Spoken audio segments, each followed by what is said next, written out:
Good afternoon. The microphone is on. My name is Dr. Warren Simmons. I'm chair of the board of the Nellie Mae Education Foundation. I want to welcome you to this afternoon's very interesting and exciting panel on championing racial equity and social justice in education. And the panel features Devin McCourty, who was a star football player with the team that I shall not mention, but he's also joined the board of the new Commonwealth Racial Equity and Justice Fund. We have Dr. Makeeba McCreary, who's the president of that fund, and we have Shirley Leung with the Boston Globe. I'm going to say a couple of things. Before I came to the Nellie Mae Foundation, I spent 20 years as director of the Annenberg Institute for School Reform at Brown University. During that time, I spearheaded and closed down the Annenberg Challenge. Spent a lot of time working with Boston Public Schools, Providence Public Schools, schools across the country. Through my career, I saw Goals 2000, which we didn't meet. I saw No Child Left Behind. There are still children being left behind. I saw Race to the Top. I don't even think we reached the middle. So the question before this panel, as we discuss racial equity and social justice, is how are we going to do things differently so that this country begins to meet its goals and its values? And with that, I will turn to Shirley. Thank you. Thank you, Warren. Well,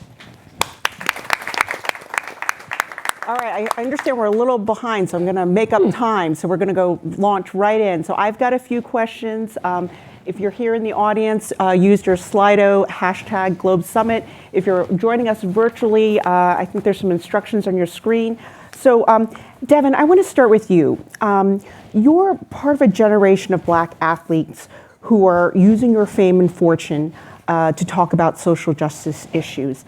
And you've written op-eds, you've gone to Beacon Hill and testified about education equity.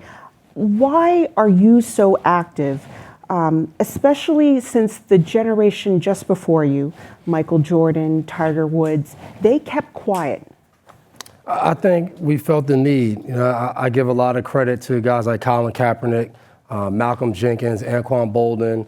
Malcolm and Anquan started the Players Coalition, which I got involved in, became one of the task force members of the coalition. And that's really what led me down the path of being able to do op-eds and testifying at the State House and doing all those different things and bringing teammates in. And I think a lot of that comes from a lot of athletes. I know for me, I grew up in communities that it took a lot of people. It took a village of people to help me get to where I wanted to get to. But I think along that journey, you see other people that don't get the same kind of treatment or opportunities fall by the wayside.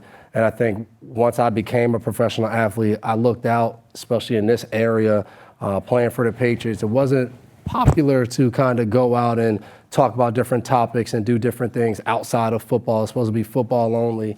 And once I got outside and got into some of these neighborhoods, I could really tell that my voice could, have some impact. And then really bringing my teammates and coaches and the whole organization in could make a huge difference. And, I think that was from watching, the generation 2 times before us, the Bill Russells, the Muhammad Alis, the Jim Browns, and getting an opportunity to meet Jim Brown and then playing, right here in New England, reading about Bill Russell inspired me to go out there and just try to do more.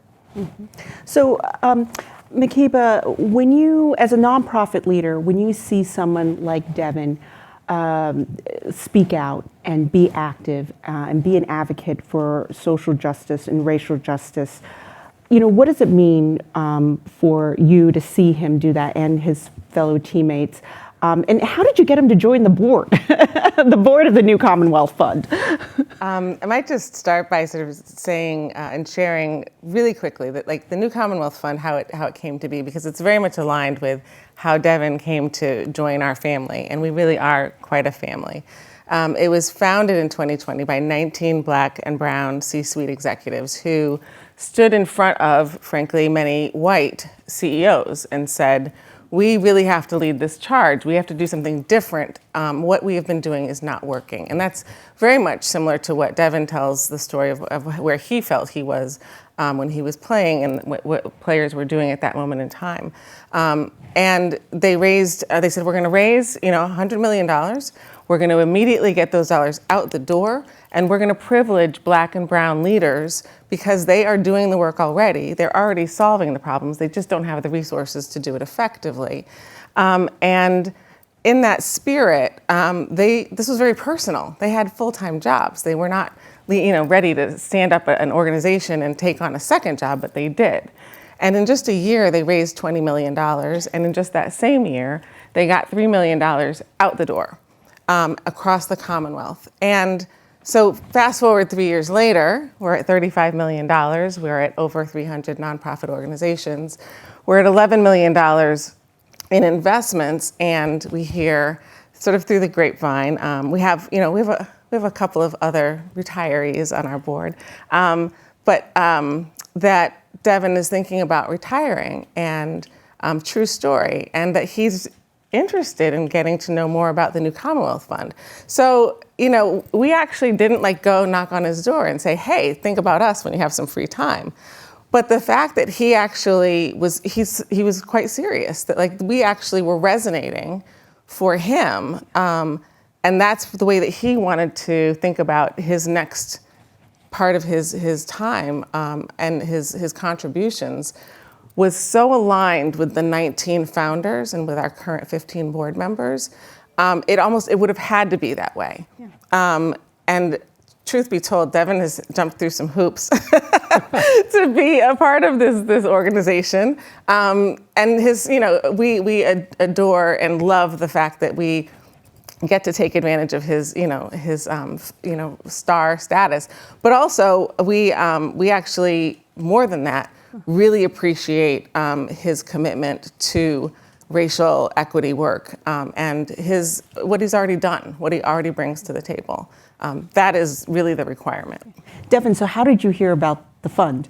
So back in 2017, the Players Coalition came about. We had a listen and learn tour, what we call a listen and learn tour. We set up at Harvard Law School, and we had a bunch of different people come in, judges, public defenders, grassroots organization leaders, and that really started our journey here in Massachusetts and getting involved in so many different things. I'll say all of New England did some work in Providence, but through that, the next year, we set up a social justice fund, which was a collaboration of the Players Coalition and the NFL, which allowed teams to raise money up to $250,000, and your owner would match that $250,000. And each year, we continue to find organizations and say, hey, this is how we want to help. And in 2020, we found a new Commonwealth Fund. We actually got on a Zoom with Quincy Miller and told him that we wanted to give money to the new Commonwealth Fund. So right from there, we had packets of different nonprofits, and we have to read through them. And it was probably, I think, 6 of us that we all read the new Commonwealth Fund and was like, this is exactly what we want to support. We want to support people that are of the community, that look like the community, saying, we want to pour resources back into you and let you do it and decide how you want to. So that was a big thing for us with our social justice fund with the Patriots, was giving unrestricted gifts, and the new Commonwealth Fund was that perfect organization we were looking for. Oh, wow. And Quincy Miller is the president of Easter Bank, and he sits on your board. Or he's one of the founders. He's one of the founders, and he's also on our board, yes. Devin, when you first joined the Patriots, were you speaking about social justice issues from the get-go? I mean, I was trying to imagine this. You're in the locker room. Is this what football players really talk about? They talk about criminal justice reform and funding public schools, improving public schools. Is that what happens in the locker room? I will say not all the time, but I think it's funny. I think we have this kind of, in society, this locker room talk of a bunch of men sitting around and talking about women and different things. But the truth of the matter is, when I first walked in that locker room, I was 23 years old. There were other guys on the team that were 30, 33 years old. Those guys were teaching me what it meant to be a husband, a father, and be all of those different things that I didn't even realize was happening. So when I first walked in at 23, you would have said social justice to me. I don't really even know what that means. And it was all, I think for a lot of athletes, it's a bunch of feel-good stories. I think a lot of us get involved in different things that are awesome. Getting involved in helping, people with cancer or different people with homelessness, like all of those different things. And I think when you get involved in those, that's easy for people to get behind and support. The team will support you, and it's awesome work. But I think what we learned in 2016 was getting involved in social justice and talking about words like racism and hate. All those different things makes people uncomfortable. And that was the first time, I think for me, I had kind of ventured out. I just got married. We were having a kid. And I think for me as an adult and my growth as a man kind of led me down that path of what's my impact on the world and the country? Like what will my kids say? Obviously, everybody knows there was a lot going on for us as a team with the presidential election, with Trump running. And, we had, Mr. Kraft is very close with Trump and was close with Coach Belichick and Tom at the time. And I think for a lot of players, you kind of, our team was based on those three figureheads. They are, and they will always be three, kind of Mount Rushmore people of the New England Patriots. And I think for us personally, like we didn't want to be aligned to that. Like some of us on the team had strong beliefs against the things Trump was saying. I think it all started around there. We won the Super Bowl, and myself and Chris Long, who was a white player, Dad's a Hall of Famer, didn't have to do any of this. We did different videos. We were very outspoken about not going to the White House. And I think that kind of spearheaded some of the work that we continue to do. But it really came, I think being in the organization and understanding it came from saying, hey, like this is right. This has nothing to do with if we're let go by the team or however it's viewed. It's just like we wanted to be on the right side. If our kids ever asked us, hey, what did you do when this came up? Now that we're reading about, President Trump in history books and different things like that. I mean, knowing where your owner, your coach stood with Trump, and seeing what happened with Colin Kaepernick, I mean, were you ever worried that will I get exiled from the NFL if I am too outspoken?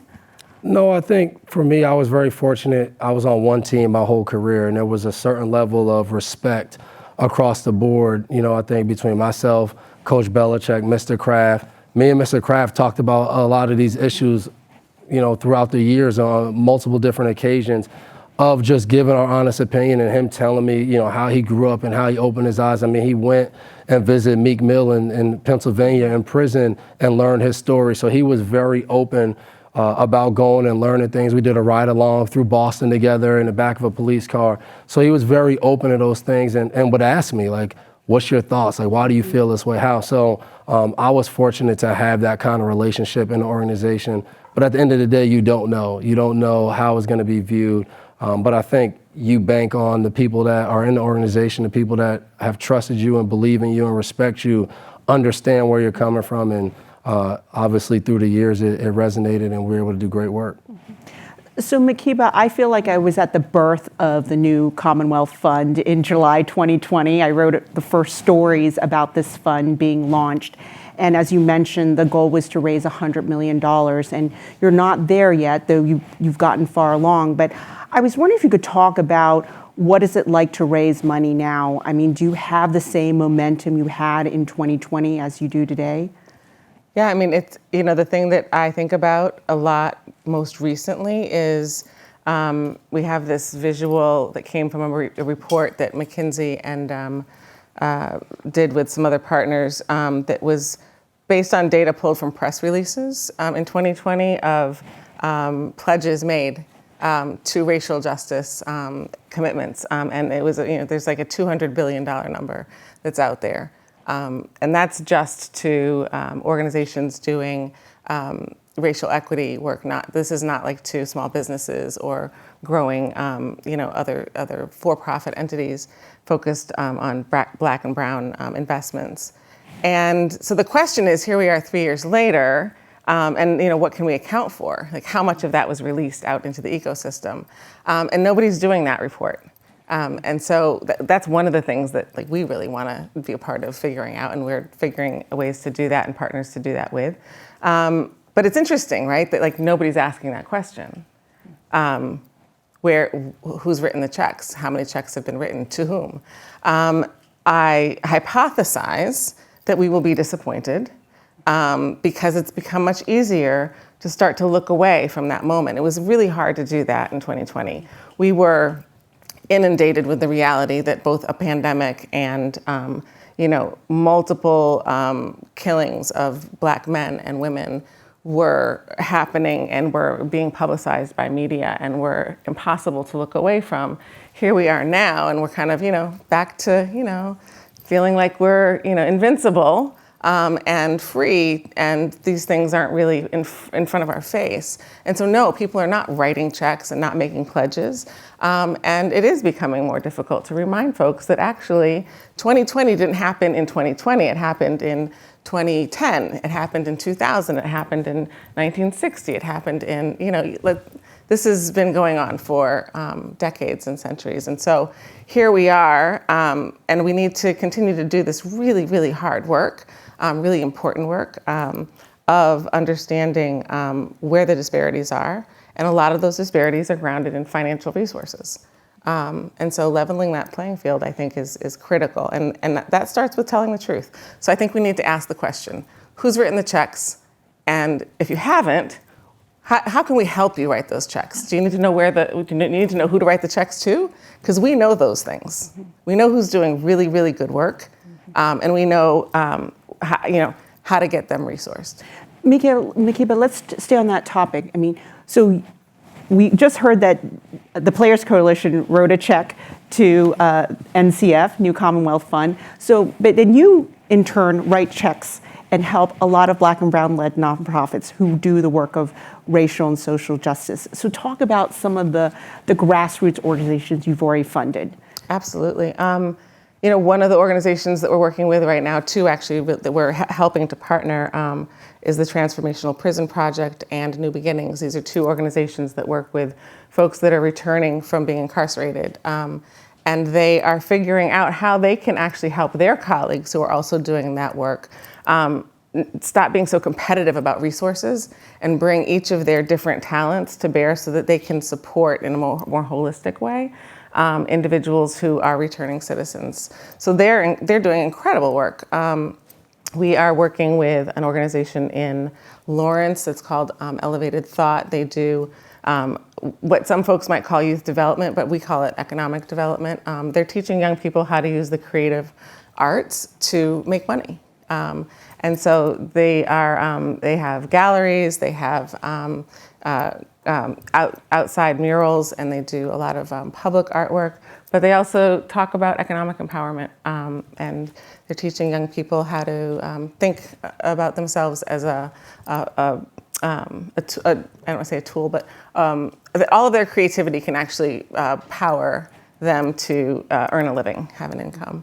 I could go on and on. Well, one of the things that struck me, I knew this was early on, but it's the way you give money too. I mean, you reach out and find organizations. You don't wait for them to come to you and spend a long time writing a long grant proposal, right? Boston is pretty, well resourced in terms of the nonprofit sector, and so they find us pretty quickly. Yeah. But we just had a round of grants where we realized, we are actually going to have to take the show on the road, and so we have scheduled site visits to go out to Brockton and Lawrence and Fall River and Western Mass, because we're realizing that they actually are not getting to the foundation world as readily. And we're asking folks to tell us who you know. We're asking you, tell us who you know. We want to make sure that it's very clear that we are a Commonwealth-wide funding resource. But by the way, we're not alone. There are other foundations in this Commonwealth.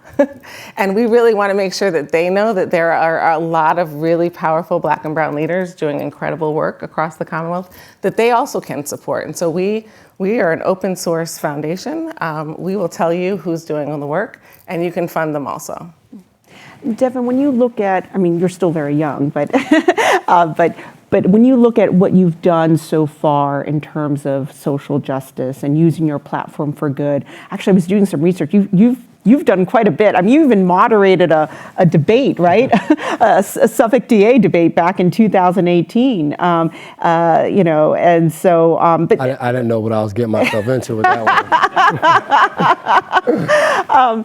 But talk about, what are you most proud of so far in terms of the work you've done? You've done everything from helping to commute sentences and education, but what are you most proud of? It was one of the things you just said, being a part of William Allen's case getting commuted, I think, and that's not just with social justice, that was me being a New England Patriot overall. I think, background, you come here as a young player, you have obviously the greatest player to play the game, Tom Brady, on your team. all of the talk was about, they won 3 Super Bowls before. When are you guys going to win? And we won 1, then we won 2, then we won 3, and it was cool and it was awesome. But I think getting involved in this aspect of life and, rewinding back in 2020, me and my wife, we were going to have our 3rd kid, and we had a stillborn, and obviously a really hard time. The world stopped, everything happened. It was right around George Floyd. It was the end of May as well. And we go into that season, and it was a hard time. I'm playing football. My wife's at home with our other 2 kids, and I get a call from a friend of mine, Rasan Hall, who was at the ACLU, and he's like, I got something. I think if you got involved, we can make a big difference. And we talked about it, and I'm kind of on the phone like, how can I make a difference in this? You gave me these glaring numbers, nobody's sentence has been commuted in 25 years. Like, you're telling me all this stuff, and then you're like, hey, I think you can make a difference. And then I'm kind of looking at my family, and I'm like, I don't know if I have enough energy and time, and I'm going to cut them short in really a critical time. So kind of going back and forth, and I was like, hey, let me just get through the season. And April after that year, April early 2021, I jump on a Zoom with William Allen, and I think for any of us, you jump on a Zoom, and I think we've all gotten used to you jump on a Zoom. It's like, oh, what's their name? Like, what are they going to put there? What's their pronoun? And his is just a number. And it was a realization of that's what you're dealing with. And I don't even know if we were supposed to, but we were able to Zoom for a whole hour. And he's in prison, And right? he's in prison, and we're on Zoom for an hour. It's like a accessory to murder or something like Yes, many like years ago, decades ago. Joint venture felony. Yeah. They committed an armed robbery, but the guy he was with, stabbed the guy and killed him. But because they were together, they both got charged of 1st-degree murder. And the other guy decided to take a plea deal down to 2nd-degree. William was only 20 years old. He decided, hey, I didn't do it. He didn't understand the law. That didn't matter. So he was at this time serving his 27th year of life in prison without possibility of parole. But the whole hour we were on, he talked about his son going down a similar path that he went. He talked about wanting to get out to change kids' kind of trajectory of where they're going. And he talked about wanting to be a barber. He didn't talk about going to a Patriots game or a Celtics game or having a home-cooked meal, like all of the things that I think I would have thought, like that would have been my goal, something that you did when you were 15, you want to do it again. He didn't talk about that at all. So for us being able as a team to sign letters to Governor Baker at the time and be a part of that process, and then to see a full year later, this guy was standing in front of our team, talking to his childhood team. He'd never been to Gillette, and he got to come there and talk to us and present to us as a team. Was one of the best moments of my life, being able to be a part of that. Wow, you changed someone's life Yeah. for the rest of his life. That's amazing. We were getting some questions from the audience, so I'm going to throw some questions, and I still have more questions. So this is for Makeeba.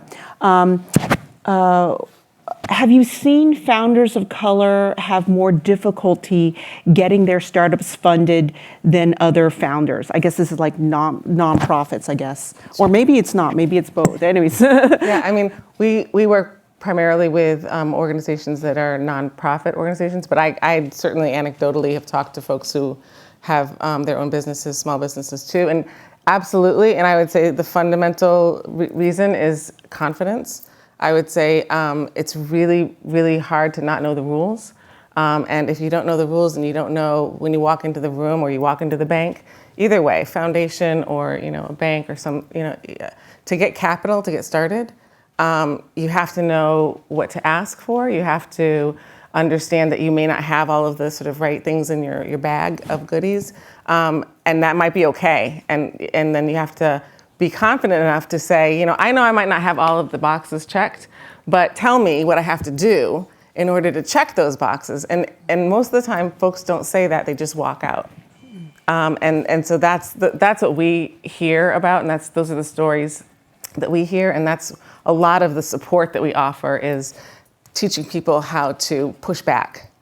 We can teach you how to check the boxes, fine. but actually pushing back and saying, help me figure this out is really the hard part. One more question for you, which is, what types of criteria does the NCF use to evaluate grant proposals for new initiatives around social justice approaches? Good question. Sure. I think fundamentally we're very new, so we're learning that and we're evolving. But I think fundamentally what we're concerned with is we want to make sure that your organization can articulate the ways in which you are working to dismantle systemic racism. And it does not have to be that your work is squarely naming that in your day-to-day. You can help me understand how your hydroponic farm is doing intergenerational work, and that is, in your mind, in your work, dismantling systemic racism, because you are helping a community think about shifting from being a food desert to resourcing themselves with their own way of providing healthy access to food without relying on the rest of the community to do that for them. But that's really important to us is, if we're going to truly chip away at this construct of systemic racism at every level, personal, community, institutional, policy, then we want you to be able to start to articulate that that's your work. And Devin, I think this is a question for you. How can people who do not have a large platform contribute to social justice work, particularly interested in work around mass incarceration? I think it's finding local nonprofits that are in your area. I think a lot of people always ask me, I don't have a foundation. I've always linked with other people that have decided, hey, this is gonna be my livelihood. This is what I'm gonna go do. So I think that's the best way. And I think one of the biggest things is teach your inner circle. Teach so many people around you. It's conversations we had on our team with players that they're like, hey, I'm white. What do I do? And one of the biggest things is teach your kids to live in a certain way and understand. So I think that's the biggest thing. I think it's so easy now with technology. You can jump on a Google search of different nonprofits around you that deal with whether it's bail reform or juvenile justice, and a list of those will come up. And then just research, find out, go one weekend and try another one the next weekend. But I know all of these organizations love finding people. Makeeba talked about the Transformational Prison Project. I went there and decided I was just gonna sit in a healing circle. And all of those young kids that are 13, 14, 19 years old, they love seeing people from different walks of life come in there, because it's somebody taking 2 hours out of their day and saying, hey, you matter, you're important. So I think anything like that is a big time thing that you can do. And I think your inner circle is talking about that is important. I remember being at the NAACP convention. I heard Bob Kraft speak on a panel with Meek Mill. And I don't know why this surprised me. And I mean, he's a billionaire, but he was saying that was the first, when he visited Meek Mill, that was the first time he had ever been to a prison. He had never done that before. And the reason why he went there is because he was listening to his players. He was hearing his players talk about the need to fix the justice system. And so he listened, and then he went, and then he used his platform to raise awareness about Meek Mill's situation and how he should not have been put back in jail again. That opened my eyes, sitting with him, sitting with Jonathan Kraft, and you're talking about some of these issues that for me is very normal. I know a lot of people who have been in these situations and they're kind of looking at you and either jotting down a quick note, and it's like, I've never been in this. And I think I've learned that too throughout the years, is you have to grant people grace of not knowing and understanding and allow them to learn and do better. And I think that's been great about being on a team, because we already have that sense of respect and understanding for each other. So the notion of diversity, equity, and inclusion, it's under fire right now. It's part of a culture war happening in America. It's accelerated by the Supreme Court's decision to ban affirmative action in college admissions. So where does the racial justice movement go from here? What happens now? You want to go? I don't think it goes anywhere. I mean, just because, there are, there's some legislation that, decides that for whatever reason. Well, because people are scared. You know, you see that some companies are rolling back their diversity and equity, their DEI programs, and others are backing away from diversity. You know, they're scared of the lawsuits. They're not like Harvard, and they have a lot of money and they can fight all the way to the Supreme Court. So, what happens now? I think those of us that have the courage have to double down on it and help make sure that our voices are louder, and that we continue to push forward and we continue to teach our children, right, like that this is their world and that this is, you know, that all of us are valuable. And frankly, Shirley, I think that there are more of us than there are of them. That's the way that I choose to sort of perceive how we move forward. Otherwise, I think you become so overwhelmed and so, you know, destabilized in your hope. At least I do. So that's the way that I approach it, which is, you know, we're doing really, really good work. I have a lot of folks around me that are doing good work. I know Devin has a lot of folks around him, and we're going to continue to persevere, and we're going to win. Mm-hmm. Yeah, I think you continue to keep building bridges. You find new ways to fight. I think sometimes we get so wrapped up in the time of, you know, this is happening now, and we kind of forget things will continue to happen. Things will continue to change. Obstacles will continue to be there. But what continues to be there is perseverance and people linking together. And that's why me joining the New Commonwealth Fund was all about, there was already 19 people that had this great idea. I don't need to have a better idea. I just need to get with them and then get with more people and bring more people in, teach them about it, bring in more sports teams in this area, bring in every team to learn more and go out there and have impact. And I think that's when you see, like, 25 years ago, no one's sentence got commuted. Mm-hmm. That's a crazy thing to think about until more and more people learn about it and get involved. And what Makeeba just said, then you look up, there's more of us than them. Mm-hmm. We have to do this. So I think it's continue one day at a time approach, and you just attack it. Devin, what do you say to young athletes who want to be activists too? I mean, what do you say to them? One of the biggest things I tell them, don't rush. You know, I think one of the worst things we've seen from a lot of different athletes is we hear them talk about a subject matter and it's clear, it's just straight emotion. It's what was on social media or what you watched on TV really fast. Don't do that. Take time. There's guys in the locker room. I got to be around a lot of young players who I would tell them, just come. We're going to have an event. There's going to be this conference. Don't speak at it. Don't agree to do any of that. Just go and learn. And I think once you do that, it'll be obvious to you where you fit in. Some guys are very vocal. I was a captain for 12 of my 13 years. I had no problem speaking and being in front of people. There's other guys I know that are really quiet. They don't like doing that, but they know their name might mean something, so they want to be involved. Mm-hmm. Tom, I reached out to Tom for certain things, and he might not want to speak about it. But he signed his name on things, and you know, when someone wrote an article about it, they didn't write my name in it. They wrote Tom Brady signed this. He signed his petition to be on this, and it was a huge deal. And I'm sure people probably tweeted him or wrote to him, and he got some backlash for it. But him taking the courage to say, my name's huge, and I'm going to put it right here, that's what it's about. And I tell young players, be patient, find your time. There's a lot of people around you. There's people, especially in New England, there's people in the organization that are doing work. Learn from them, and then you'll find your niche.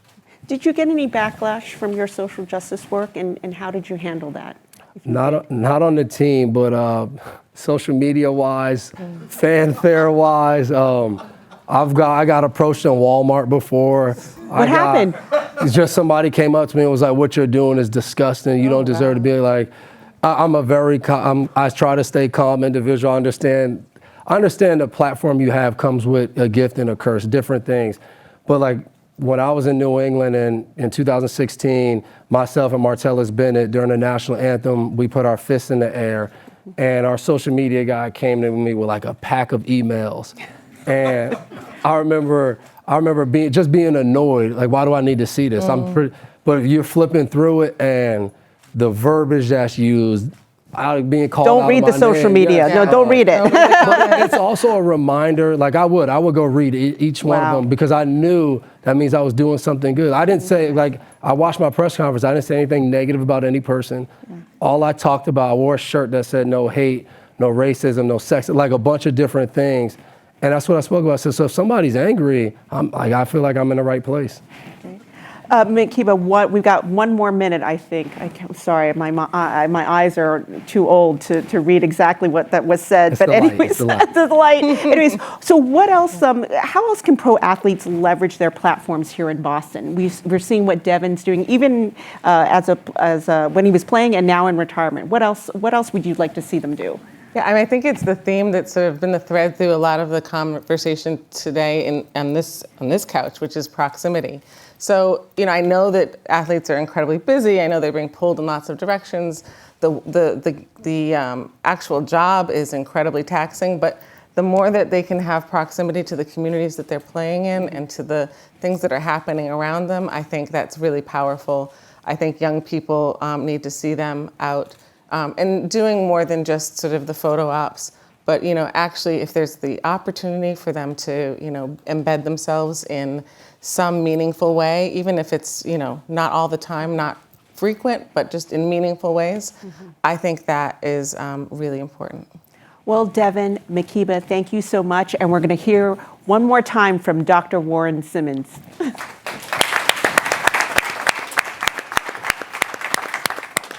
Quickly, I started out describing a litany of failed education reform initiatives that operated at the national level.